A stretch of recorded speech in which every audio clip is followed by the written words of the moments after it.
give you, they can open up a lot of avenues for you. So that's a little bit of my professional background.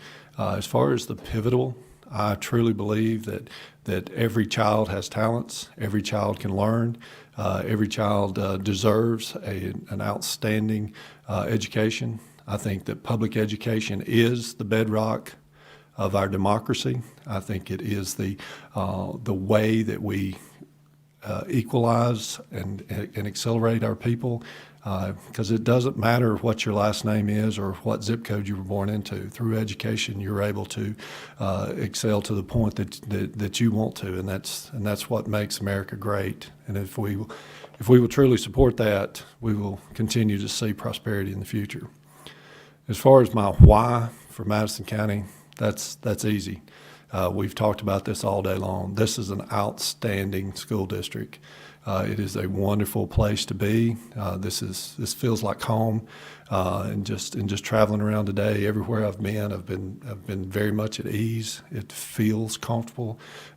You've got some outstanding people in this central office. You've got 5 just wonderfully committed board members here in front of me that have your hearts in the right place. You've got outstanding leadership here in the central office that is exemplary in their innovation and their desire for students. You've got seasoned principals who are committed to the PLC process and growing their schools and making themselves better. And Madison County is the focus of the state. I mean, it is the envy of everything that's going on. This is where the eyes of the state are. The future and the present are right here in Madison County, and it's going to continue to grow, and we've got to make sure that we continue on the path that we're on, but also excel. And so I definitely want to be a part of that process. Thank you. What is your greatest professional disappointment, and what did you learn from that? That's a hard one to talk about because my professional disappointment comes from applying for jobs that you don't get.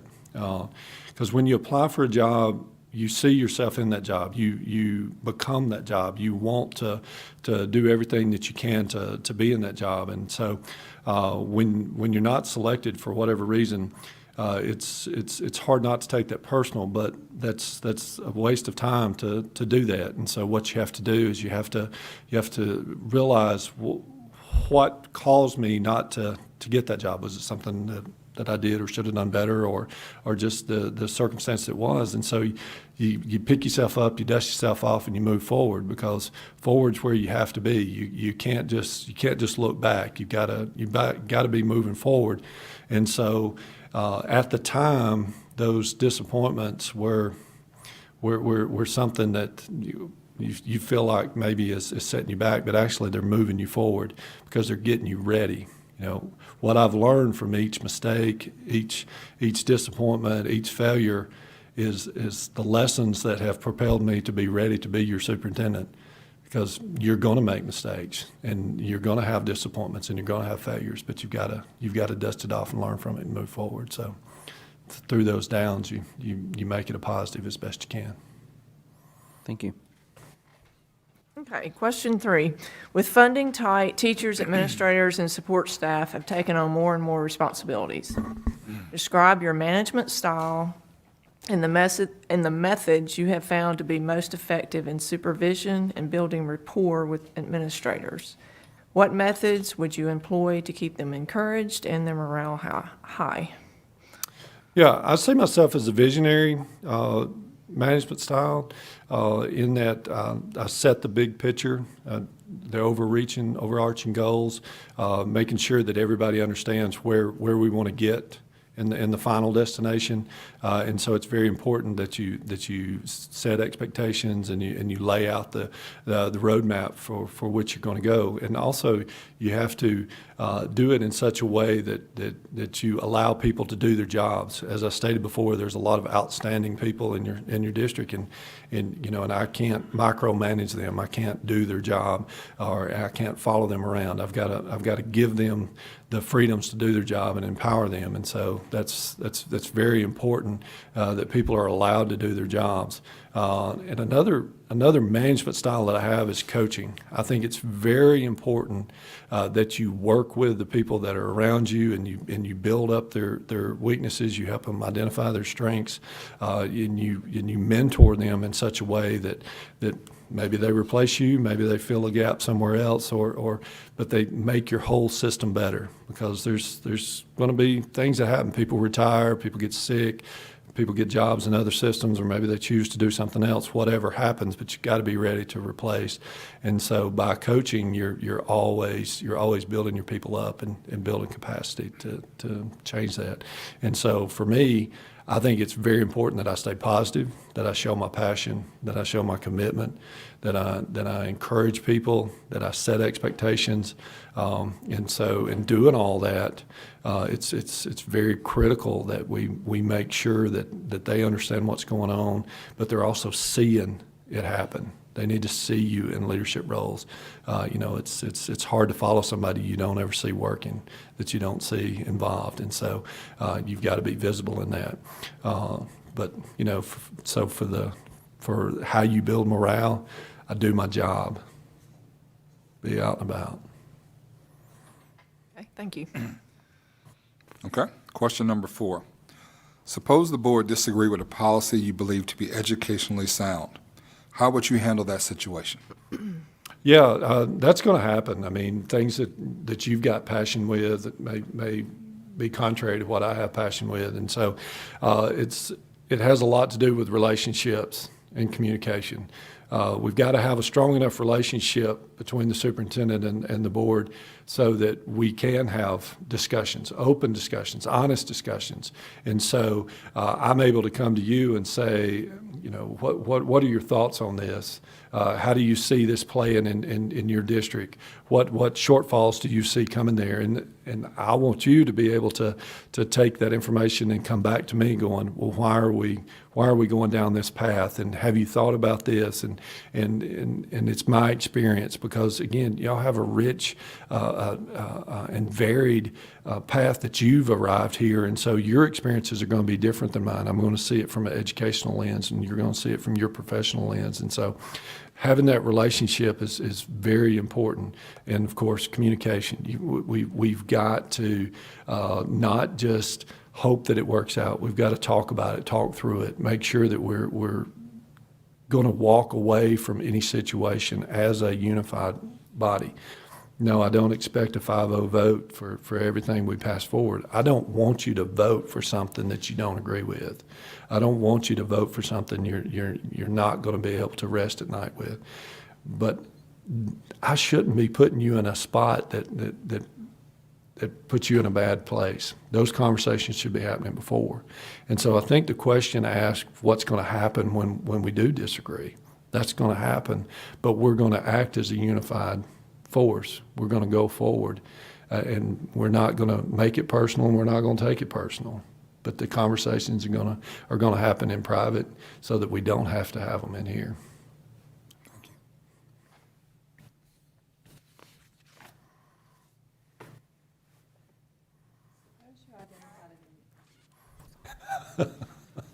Suppose you identified an administrator who needs improvement. What process would you use to improve the competence of that person, and what corrective action would you take?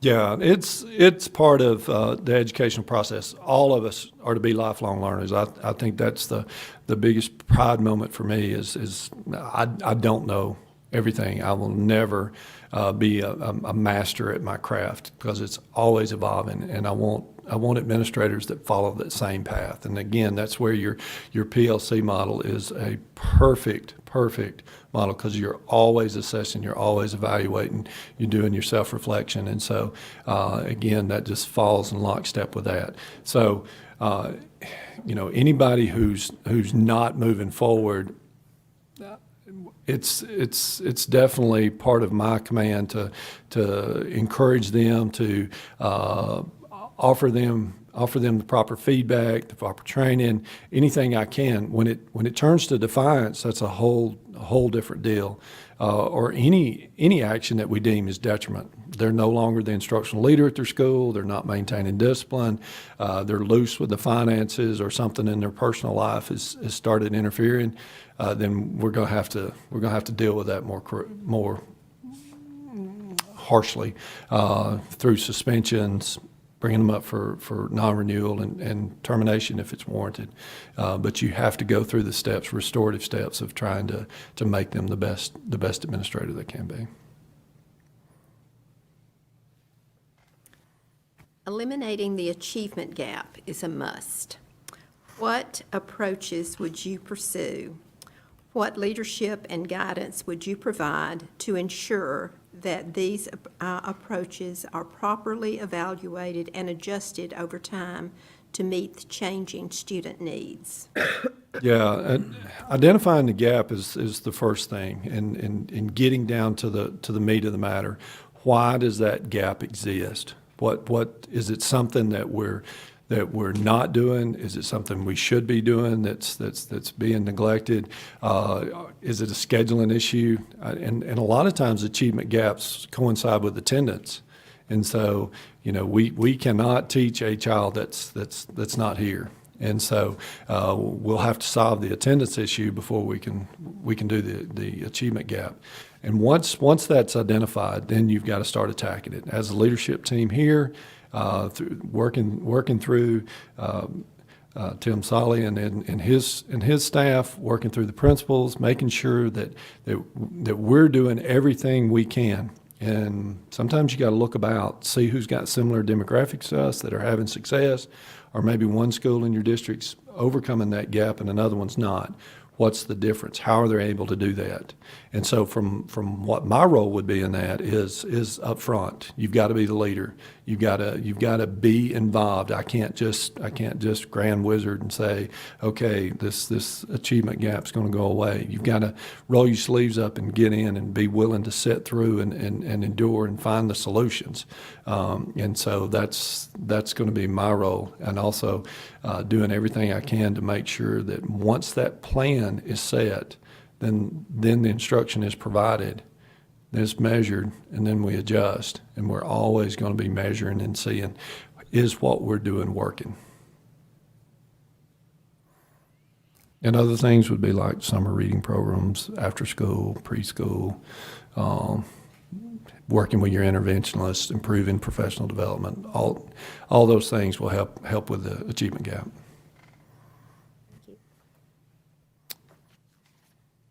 What do you think is the role of career technical education? That's a short question with a big answer. I think it's essential.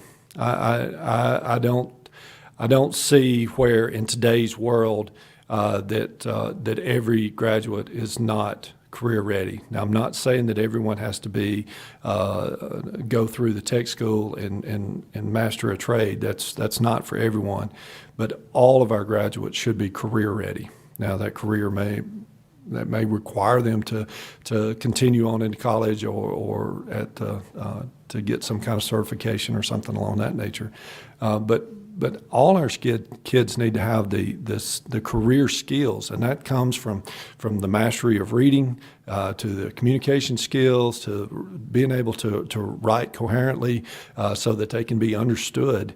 Just something as simple as a resume may make the difference between gainful employment and not. And so we've got to make sure that they leave us with those skills.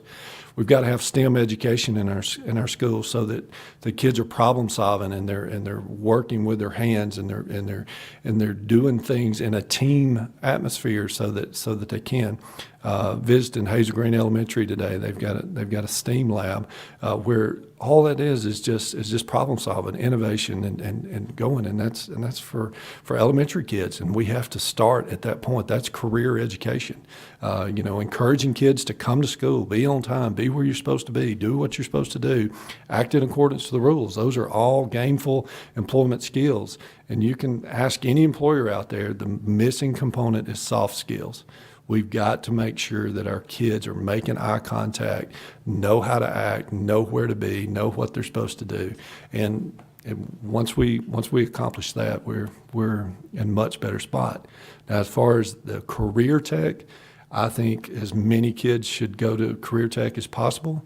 I think one of your gaps is the difference between your graduation rate and your career readiness. And I think that's going to be overcome by having improved pathways for your students, more attractive pathways for your students that will guide them in that way, and it'll increase the relevance. It gives the older student a why. You know, a fourth or fifth grade student will try their best because that's what they're supposed to do. A ninth or 10th grade student, if they don't understand why they're doing what they're doing, they become a problem big time. And so we've got to make sure that there's a relevance to what we're doing, and taking it on a career path that creates that relevance. Kids understand the money aspect of things. They want to make money, and so we need to help them down that path. And so whether we do that next door here at the Career Tech Center or we do that in-house, either way. Thank you. You're welcome.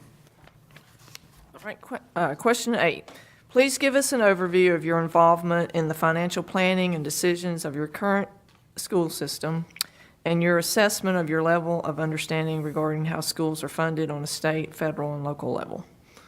Okay, as far as me, I mean, in this in my central office capacity, so much of the money is already fixed. It is designated in regards to federal money. There's limited things that you can spend it on. It has to be spent certain ways, and of course, personnel is going to eat up the overwhelming majority of your money. So you've got very little money that you can play with, and so in looking at that, I've spent a lot of time in justifying local units, making sure that our state allocation of units were proper and being utilized to a degree, so that they weren't being manipulated. So you had overload situations that required class size reduction units. I mean, that's a way that schools sometimes will put you in a bind as a central office. And so we've tried to correct as much of that as possible. On the federal money, what can that be combined with? But not to supplant what we're doing, but to supplement things. And so that makes your federal dollars go further. One thing that I'm very proud of, we reconfigured our reading specialists with ARI because you're only funded at about 80%, and so we had to find a way to not create a burden for our district because we were offsetting the rest with local money. And so by sharing some reading coaches with some of our smaller schools, we've been able to get a better service out of them, and so that's created less of a burden. As far as my curriculum instruction, through textbooks, technology innovation, anything that I can do that puts one less dollar out is another dollar that we can use toward getting more teachers in the classroom, getting more instructional aides, and that type. Writing grants. Through combined services, through the various and sundry government agencies that we work with, anything that we can do to bring more money in. Now, as far as the money that comes, the bulk of your money is going to come from state allocation, and then you're going to receive federal dollars. You get some local support that helps you out, grants, ARI, those type things, which become very small numbers on the grand scheme of things. But there's lots of pools to pull from, and so I've learned to be as close to our CSFO as possible to understand how the money can be spent, what it can't be spent on, what are some creative ways to stretch your dollar out, to look for other revenue streams, how to predict what's coming in, looking at the anticipated taxes. Something we've worked on here recently is the opportunity zone. How can we look at opportunity zones in spots where our schools are for renovation? Because if we can find the right investor, we can actually delay payment on that through the opportunity zone. So that's another exciting way of doing it. And so some billionaire in California that needs to shelter some money, they can go that route. And so there's all kind of creative ways to do things. And so you can't just follow down the same path. And so I've heard nothing but great things about Miss O'Bannon, so I look forward to picking her brain about how things work. All right, next question, number 9. Presenting information in a highly charged situation into a variety of groups is part of the superintendent's job. Give an example of how you have encountered opposition and how you dealt with the resulting situation. Yeah, we talked a little bit at lunch with the leadership team about closing down the school at Paint Rock Valley.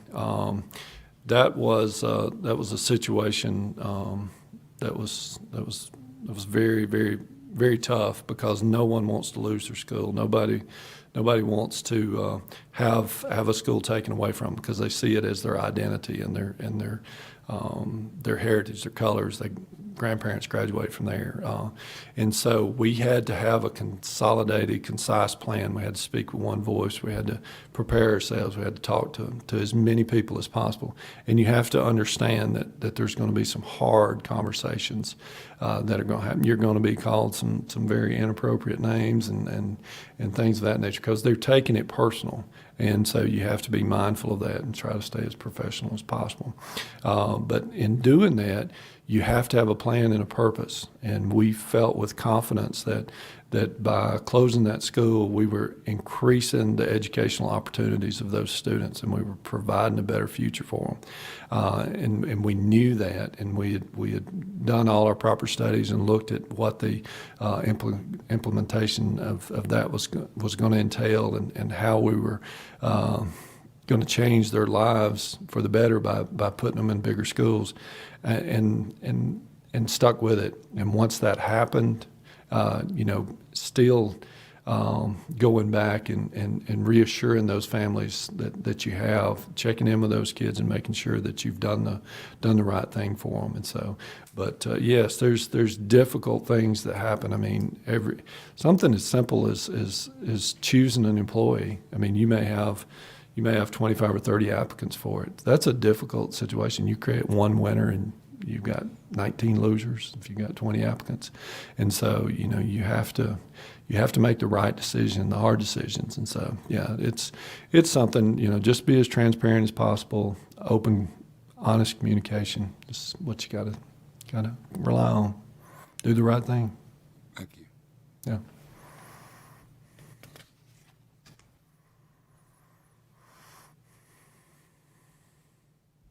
Describe specific strategies you have used to promote public support for school activities, budget, and instructional programs. Yeah, and it's the overarching are people going to support your schools, and you have to communicate what you're doing at your school. You have to define your why. You got to explain your expectations. I think it's important that you list your wants and needs. So many people want to help the schools, but they don't know how, and so you've got to communicate that. Social media obviously is one way. You just flat out fill them full of good stuff. You guys are fortunate enough to have a public relations department here that I think they do an outstanding job of making sure there's positive stories out there, which increases your public perception. People are seeing good things happen at your school, and if they see good things happening, they're more inclined to support the school. But for me, the best way to get engagement in your schools and to promote what you're doing is to do a great job at teaching kids. If you're teaching kids, they're leaving the school happy each day.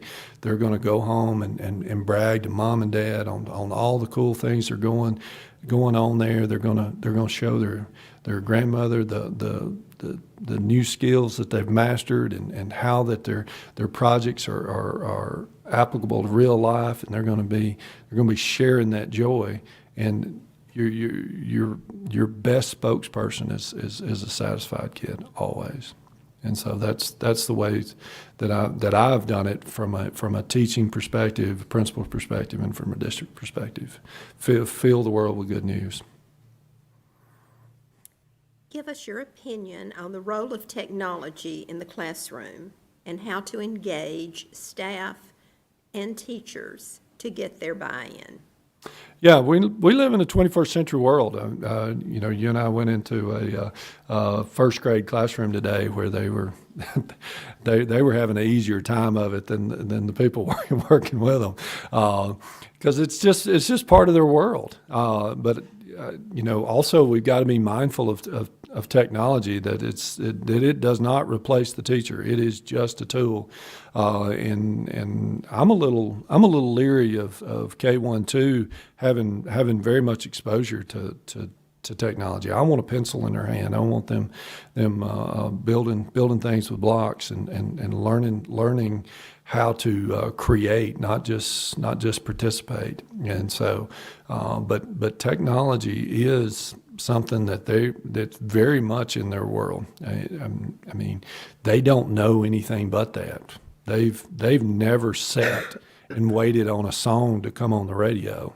They just click on that button and say, "Play me this song." I mean, I don't know about y'all, but I used to sit and listen to the top 40 so I could record with 2 fingers ready. You know, that was essential, because that may be the only time that song's on the radio all week. So it's just a different world. And so the question asked about buy-in, if you take a successful teacher that's been doing it well and they're meeting the needs of their students, I think it's foolish for you to take out everything they know and shove a bunch of computers in there and say, this is your world now. But if you show them the relevance of what they're doing, you take something as simple as a multiple choice test. You create a multiple choice test on a Google form, and it self-grades. There's immediate feedback, and you're not spending the night checking papers to see if they're right or not. And so you do that 15, 20 minutes for each one of your classes, and you've got 4 or 5 classes, you've gained an hour to your life. And so that's a relevance. And so that technology has helped them out. And so by doing those things, by showing the relevance and by training your teachers on best practices, effective practices, it doesn't need to be a time killer or something of that nature, or the new worksheet. It's got to be something that they see how they can create and innovate and modify. I mean, there's a beauty today to walk into an English class and see 25, 30 kids working on their paper, and their teacher providing instant feedback to them because they're seeing their paper being created. They're not waiting on that paper to be turned in. They're able to see it in real time and offer comments and suggestions. And as we all know, teenagers, they don't like to ask for help. And so they're going to sit back and pretend like it's all cool, and then they're going to turn their paper in and, oh, mercy, now we have to write this thing up. But when you're able to do that in real time and in a confidential way, that's exciting. And when teachers learn that they can do that, then it makes their job easier, because now they're going to get better end products, and they're going to spend a whole lot less time grading. And so they've been trained on how to do that. They see the relevance of it, and they see how it's going to help them. So, you know, that's how you get buy-in on technology. As we select a new superintendent for Madison County Schools, what are the top 3 strengths and attributes you believe you bring to our district? Yeah, I'm a commitment guy. I mean, I'm going to give you 24/7, 365. There is no end to the school day. I'll be twisting in bed at night. My wife can attest to this, thinking about ways that I can help improve. Always looking to learn, and that's just who I am. So you're going to get somebody that's completely committed to the task at hand. This is not something that I'm taking lightly. This is not something that's a resume builder so that I can go on somewhere else. This is my passion. And please don't tell my wife this, but this is the kind of job that I would do for free. The chance to be able to help so many students in such a positive way. I mean, it is a calling, and not to diminish the salary or anybody who works for money, but it is more than the paycheck. It's a commitment. The second thing you're going to get from me is communication. You are not going to wonder where I am on something. You're not going to be surprised by anything, because I'm going to let you know what's going on. When you ask me a question, be prepared for the answer, because I'm going to shoot straight with you. I think it's important, and I ask the same of you guys. I want to know how you feel on something, and because I'm going to give that to you. I'm going to do the same thing with parents and principals and the community at large. I think you have to talk in open, honest terms, and you got to communicate. And you got to communicate in a way that is advantageous for both parties. So if you tell me I don't like emails, I prefer face-to-face, then that's how I'm going to do it. I'm going to come to you, and we're going to sit down and we're going to figure it out. But if your life dictates that, hey, some emojis and some three-letter text are all I need to know where you stand on something, then that's what's going to happen. And so, but that communication is going to be there. And the last thing you're going to get from me is I am a big team builder. I think collaboration is the way. I will never be the smartest person in the room. I will always surround myself with people who have the talents that are needed, the talents that are lacking. I do not see this as a me opportunity or as a me organization, or my name may eventually go on that office in the corner there, but I'm just a servant. Because I'm gonna put the best talent around me so that we can best achieve the needs of this district and best achieve the needs for our students. And so whether that includes building alliances with the county commission, legislative delegation, going to Montgomery and finding who can help us down there, or going to Washington, it doesn't matter. It's whatever it takes. And so you're gonna see a lot of collaboration with me.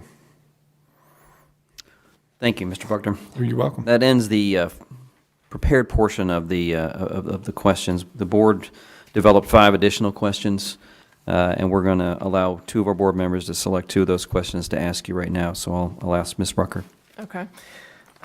Recently, a neighboring city passed a 12 mil property tax for the new school construction and improvements, and they explained to their community the why it was necessary in their community to support a tax increase. What steps would you take to communicate with our stakeholders the need for a property tax increase with unincorporated Madison County?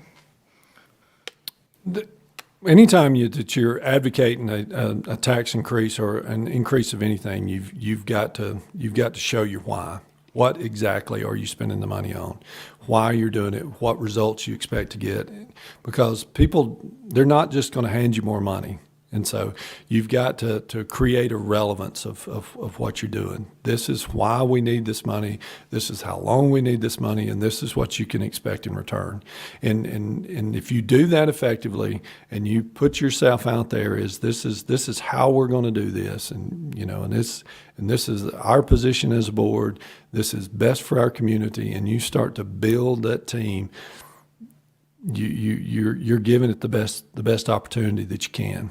And then it becomes a political fight, or well, not fight. Let's be positive. It becomes a political opportunity for democracy to take place. And if you do an effective job of, and I say you, if I do an effective job of presenting the argument for the tax increase because it's going to lead to X, Y, or Z, then it is up to me to make sure that I'm making every connection that I can.